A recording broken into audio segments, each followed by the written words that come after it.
কি চমৎকার দৃশ্য। আপনারা যদি না আসেন তাহলে সেটা ফিল করতে পারবেন না। বিকাল টাইমে ঘুরলে এরকম দৃশ্য আপনার চোখে পড়বে।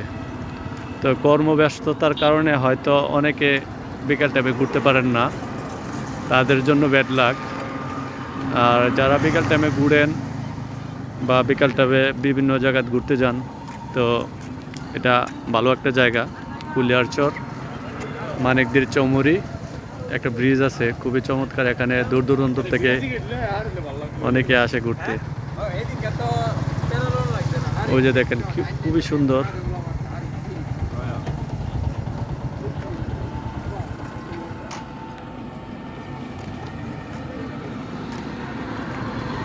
অনেকে আসে বিভিন্ন জায়গা থেকে এখানে ঘুরতে।